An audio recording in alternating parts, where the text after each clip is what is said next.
Merhabalar kıymetli izleyicilerim ve takipçilerim. Binnur'un Mutfağı kanalıma ve mutfağıma hoş geldiniz.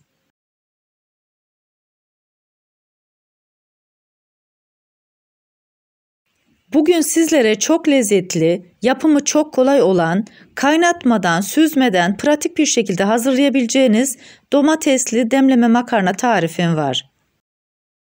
Süzerek yapmadığımız için üstelik bu makarnanın vitamini içerisinde kalıyor.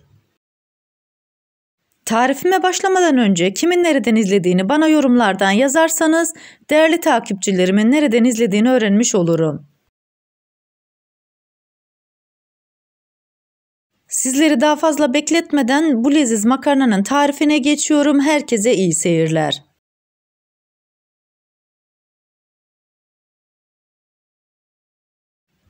İlk olarak sizlere bu makarnada kullandığım malzemeleri saymak istiyorum. Yarım paket burgu makarna,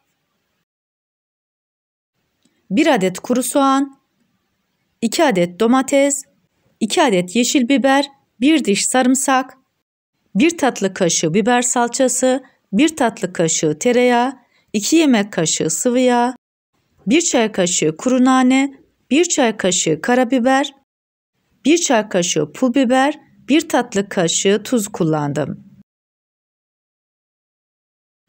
1 adet kuru soğanı küçük küçük olacak şekilde doğruyorum.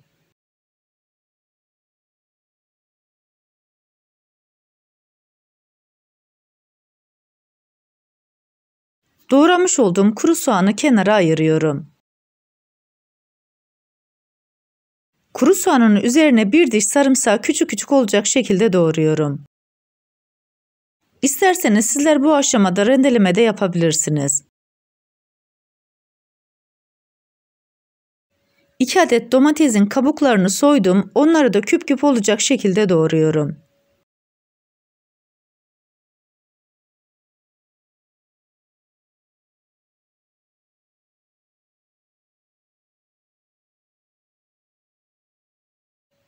İki adet biberin çekirdekli kısımlarını çıkarttım, onları da küçük küçük doğruyorum. Yemekte kullanacağım sebzelerin hepsini doğrayıp kenara alıyorum.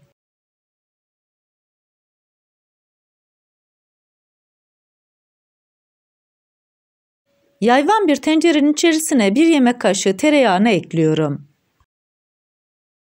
2 yemek kaşığı sıvı yağını da koyduktan sonra malzemeleri koymadan önce tereyağını güzelce eritiyorum.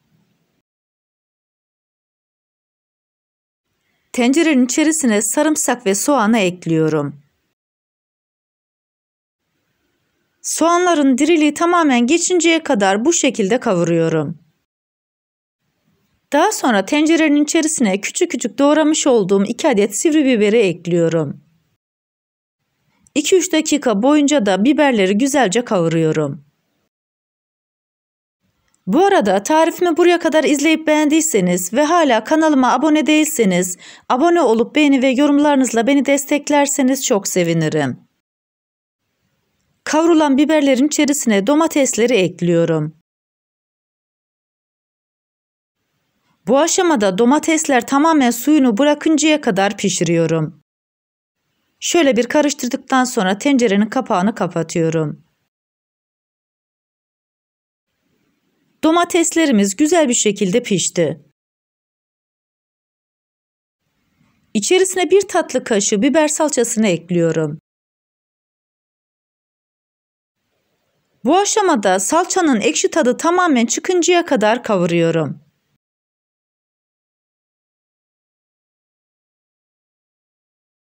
Tencerenin içerisine baharat olarak 1 tatlı kaşığı tuz, 1 çay kaşığı pul biber,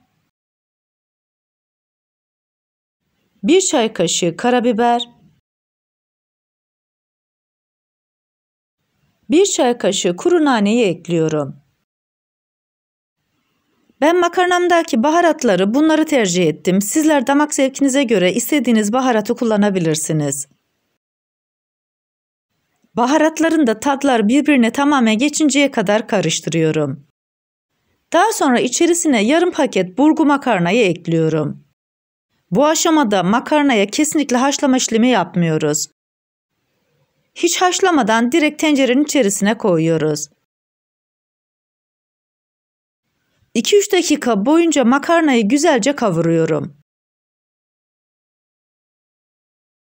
Kavurduğunuz zaman göreceksiniz makarnanız daha lezzetli oluyor. Diğer taraftan da makarnaya kullanacağımız suyu kaynatıyoruz. Kesinlikle kaynar su kullanacağız. 1-2 dakika kavurduktan sonra kaynar suyu makarnanın üzerine boşaltıyorum. Makarnanın üzerine geçinceye kadar suyu koymanız yeterli. Tarifimdeki tüm püf noktaları detaylı bir şekilde sizlere anlatmaya çalışıyorum. Ancak yine de aklınıza takılan bir kısım olursa bana yorumlardan yazabilirsiniz. Oradan da elimden geldiğince sizlere dönmeye çalışırım. Suyu koyduktan sonra tencerenin kapağını kapatıyoruz. Kaynayıncaya kadar yüksek ateşte duracak. Kaynadıktan sonra şöyle bir karıştırıyorum. Kapağını kapatıyoruz. Yarım ateşte tamamen suyunu çekinceye kadar pişiriyoruz. 10 dakikanın sonunda suyunu tamamen çekti. Görüntüsü de gerçekten çok güzel oldu. Şöyle bir karıştırdıktan sonra tenceremizin kapağını kapatıyoruz. Artık ocağımızdan alıyoruz. Bu makarnayı hiç soğumadan sıcak sıcak servis edeceğiz. Bu arada tarifimi buraya kadar izleyip beğendiyseniz sosyal medya hesaplarınızdan arkadaşlarınızla paylaşarak bana destek olursanız çok sevinirim. Ayrıca kanalımda birbirinden güzel diğer tariflerim var. Onlara da göz atmayı sakın unutmayın. Makarna hala sıcakken servis tabağına alıyorum. Ben üzerini süslemek için nane kullandım. Sizler isterseniz sarımsaklı yoğurtla da tüketebilirsiniz. Görmüş olduğunuz gibi bu makarnanın yapımı oldukça kolay. Üzerine birkaç tane de yeşil nane serpiştiriyorum.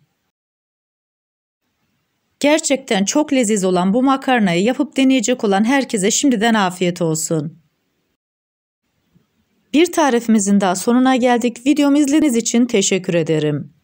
Bana destek olmak için tarifimi beğendiyseniz beğenmeyi, abone değilseniz abone olmayı, yeni tariflerimi izlemek için bildirim zilini açmayı, tariflerimi sevdiklerinizle paylaşmayı unutmayın. Her şeyin gönlünüzce olması dileğiyle hoşça kalın, afiyetle kalın, Allah'a emanet olun.